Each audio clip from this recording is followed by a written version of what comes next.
የላይኩን ባለቤት እንግዲህ ኑሐሚንን አንቺ ነሽ የልጅ ሚስት መሆን ያለብሽ እንጂ አምራንማ በጭራሽ እኔ ቤት ሙሽራ ሆና ልትመጣ አይገባም በማለት እንግዲህ ኑሐሚንን የልጇ ሚስት ለማድረግ እየሞከረች ነው። ነገር ግን የላይኩን ባለቤት ለምንድን ነው ኑሐሚን ከዛ ቤት የልጇ ሚስት ሆና እንድትገባ የፈለገችው? በእርግጥ ወዳትና ፈቅዳት ሳይሆን ግን ደግሞ አምራን ከምትገባ ኑሐሚን 10 እጥፍ ተሻለኛለች በጸባይም በምንም በማለት እንግዲህ ይህንን ነገር ከግንዛቤ ውስጥ በማስገባት የላይኩን ባለቤት እንግዲህ ለልጇ እንዲሁም ለናሆም ኑሐሚን ለመዳር አስባለች። ናሆም ግን በጭራሽ ይህን ነገር እንግዲህ እያሰበበት አይደለም። ምክንያቱም እሱ ከአምራን ውጭ ማንም ሴት ዞር ብሎ እያየ አይደለም። አምራን በጣም ይወዳታል፣ ያፈቅራታል። በዚህ የተነሳ ቤተሰቡንም ሊሰማ አልቻለም። አምራን ደግሞ በራሷ በኩል እንግዲህ እሱ ናሆምን እወዳለሁ አፈቅራለሁ በማለት ግን ደግሞ እሱ ያሰበችው አንድ እቅድ አላት። እሱም ምንድን ነው? የአምራንን የቤተሰቦቹን ሀብትና ንብረት ነው እንጂ የምትፈልገው ናሆምን አትፈልገውም። ምክንያቱም እስኪ ከፈለገን እኮ እናትና አባቴ አትጋቡም ብለው ሀሳብ ከሰጡን ምንም ችግር የለውም፣ እኔና አንቺ ሄደን ፍርድ ቤት ራሱ ሄደን ተፈራርመን ተጋብተን ልንመለስ እንችላለን በማለት ናሆም ሀሳቡን ቢያካፍላትም እሷ ግን ትኩረቷ የነበረው ከገንዘብና ከንብረቱ ላይ ነው። እንዴ ከዚህ በኋላ እኮ የራሳችን ህይወት አብለን የምንጀምረው፣ ከጀመርን በኋላ ደግሞ የራሳችን ስራ እንዲሁም ደግሞ መጠለያ ያስፈልገናል። ከዛ በተጨማሪ ደግሞ አንተ የአቶ ላይኩን የመጀመሪያ ልጅ እንደመሆንህ ድርጅቱን በአባት ስም መመለስ የለብን፣ ድርጅቱ በአንተ ስም ነበር መሆን ያለበት እያለች እንግዲህ ስትመክረውም ነበረ። ናሁ በዚህ ጉዳይ በጣም ግራ ቢጋባም ቆይ ለምንድን ነው እንደዚህ የምታስቡ? ድርጅቱ በመጀመሪያ ደረጃ በእኔ ስም አይደለም ያለው የአባቴ ነው። ከዛ በተጨማሪ እኔና አንቺ ከተፋቀርና ከተዋደድን ለምንድን ነው በሰላም መኖር የማንችለው? ሳይሽ ሁሉ ነገርሽ ከቁስ ነገር ነው፣ ይህ ነገር እንዴት ነው በማለትም ጠይቋታል። ኑሐሚንም እንግዲህ ያው ገባኝ፣ እቅድህ እኔን ማግባት ሳይሆን ያችን ኑሐሚን ልክ እናት እንደምታስብልህ ማግባት ነው አይደለ በማለት እንግዲህ ትነጫነጭበታለች። እንግዲህ ናሆም እንደዚህማ ሊሆን አይገባም፣ ተረጋጊና እስኪ እናውራ በማለት ቁጭ ብሎ በእርጋታ ለማናገር ሞከረ። እንግዲህ አጅሪት የአቶ ላይኩን ባለቤት ለምንድን ነው ኑሐሚን የልጇ ሚስት ማድረግ የፈለገችው? እርግጥ ነው እንግዲህ አቶ ኤርሚያስ ደግሞ ከዛ ቤት ነበረ፣ ሾፌርም ሆኖ ነበር። እንግዲህ ይቺ አምራን የምትባለው ሁለት ወንድማማቾች እንዳይታረቁ አድርጋ አጣልታቸውም ነበረ። አጣላቻቸውም በኋላ እንግዲህ አቶ ዳዊት ቤቱን ለቆ ወጥቶ ነበረ። ቤቱን ለቆ ከወጣም በኋላ እንግዲህ ምንም አይነት መጠለያ ስለሌለው ከአባቱ ጋር ስልክ እየደወለ እኔ በጣም ደህና ነኝ አባዬ አታስብ እያለ ሲያናግረውም ነበረ። ይሁን እንጂ እንግዲህ አባቱ ወንጀለኛ ሆኖ ፖሊሶች እየፈለጉት ይገኛሉ። ነገር ግን ዳዊት ደግሞ ብቻውን ሊተው አልቻለም። ለአባቱ በመደወል እባክህ የተወሰነ ቤት ተከራይቼ እስከማስቀምጥ ድረስ ማንም እንዲህ መፍቀድ የለብም፣ በእርግጠኝነት ከዚህ ስራ ንጹህ ነህ በማለት አባቱን እንግዲህ ለመንከባከብ እየሞከረ ነው። ይሁን እንጂ እንግዲህ አባቱ ምን አይነት ጥፋት እንዳጠፋ እስካሁን የምናውቀው ነገር የለም። ነገር ግን የአባቱን ጥፋት ልጅ ለመሸፈን እየሞከረ ነው። ይሁን እንጂ ዳዊት በጣም ልቡ ስብር ብሏል። ከወንድሙ ጋር ተደብድቦና ተዋርዶ ስለወጣ እንዲሁም ደግሞ ያለ ስሙ ስያሜ ተሰጥቶት ስለነበረ በጣም ነው እየከፋው። እንዲሁም ደግሞ ጎዳና እየሄደ በጣም ቁጭ እያለ እያሰበና ሆድ እየባሰውም ነበር። በሌላ በኩል እንግዲህ ኑሐሚን ከቢሮ ሄደችና ያው ለዳዊት ስልክ ደውላለት ስራ እንደለቀቅ ሰምሬያለሁ፣ የመጥራ ወረቀት ለምንድን ነው ያልወሰድከው? ናና ውሰደው እንጂ በማለትም ደውላለን ነበር። ይሁን እንጂ ዳዊት እባክሽ እንደው ካላስቸገርኩሽ ለምን አንቺ አታመጭልኝም እያለ ኑሐሚን በስልክ ሲያናግራትም ነበረ። ኑሐሚን እንግዲህ እንደዛ ከሆነ አንተ መጠብት ወስዶ እኮ የተሻለ ነው በማለት ነግረውም ነበረ። ይሁን እንጂ እሱ ግን ፈቃደኛ አልነበረም። እንግዲህ ኑሐሚን ዳዊትን በስልክ እያናገረችውም ቢሆን እንዲሁም ደግሞ ካለበት ስሜት ለማውጣት እየሞከረች ነበረ። በዚህ መካከል እንግዲህ እናቱ ትመጣለች። እባክሽ በአንቺ ስልክ ላናግረው የኔን ስልክ እያነሳ አይደለም ትላታለች ማለት ነው ኑሐሚን። ኑሐሚን ደግሞ በቃ ምንም ችግር የለውም ትልና ቆይ አንዴ ዳዊት ወይዘሮ እንትና ትፈልጋለች እና ስልኩን አናግራት በማለት ስልኩን ትሰጠዋለች ማለት ነው።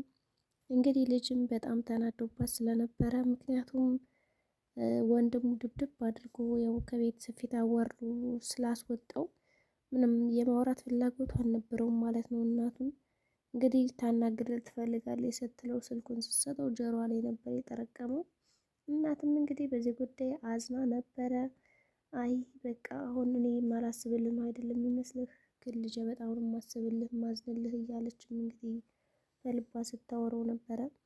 ኑሃሚንም እንግዲህ ልጄ ነው ማን ነው እያለች ያው ለማስመሰል ሞክራለች። ኑሃሚን እንዳላወቀች አድርጋ ነው እንግዲህ ማውራት የፈለገችው።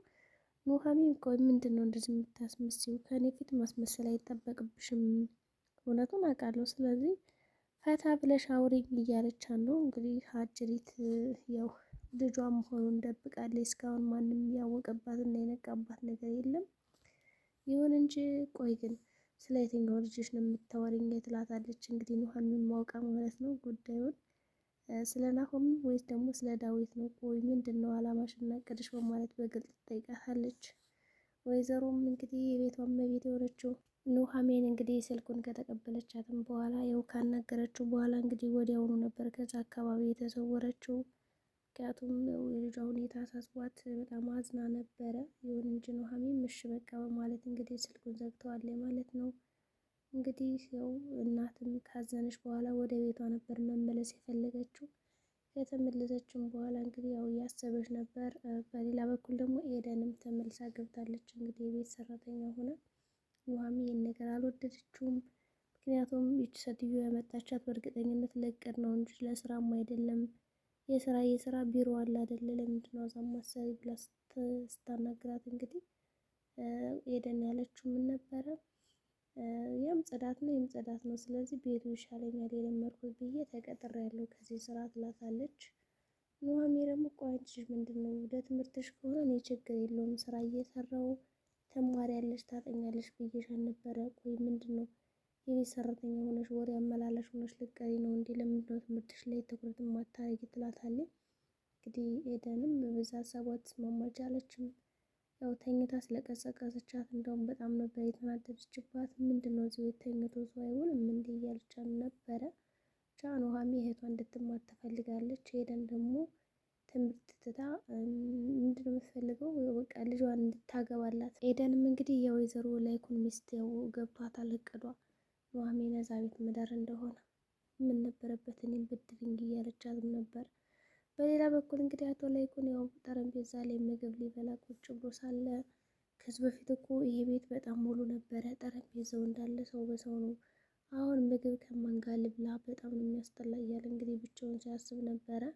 እንግዲህ ኤደንም ከመጣች በኋላ ውሃ አምጪልኝ ይላታል። ውሃውንም እንግዲህ ሰጥተው ሊጠጣው እንኳን አልቻለም ነበረ፣ ጠረጴዛው ባዶ ከመሆኑና ሰው አለመኖሩ አንጻር ከፍቶት ማለት ነው። እንግዲህ ኤደንም ቆይ ምን ትሰሪያለሽ እዚህ ቤት? ምን ታደርጊ ነው የመጣሽው? ሲላት እንግዲህ ወይዘሮ እኮ የቤት ሰራተኛ ቀጠረችኝና ጥሩ ደሞዝ እከፍልሻለሁ ስላለችኝ ከዚህ ለመስራት ወስኛለሁ ትለዋለች። እሱ የቤት ሰራተኛ እንድትሆን አይፈልግም፣ ግን ደግሞ ልጅቱ በቃ የቤት ሰራተኛ ካልሆንኩ ሙቼ እገኛለሁ ማለት እንግዲህ ስራ ለመስራት ያው ተስማምታለች።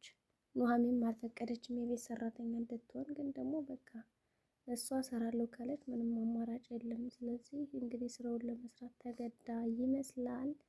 በሌላ በኩል እንግዲህ አምራኔው ካፌ ሄዳ እናቴንና እኮ ኑሃሚን ያገኟቸው መኪና ውስጥ ብሎ ነግሯት ነበር። አምራንም በእርግጠኝነት እናትህ አንተን አግባት እያለች ወይም አግቢው እያለች ነው በማለት እንግዲህ ለናሆም ተነግረዋለች።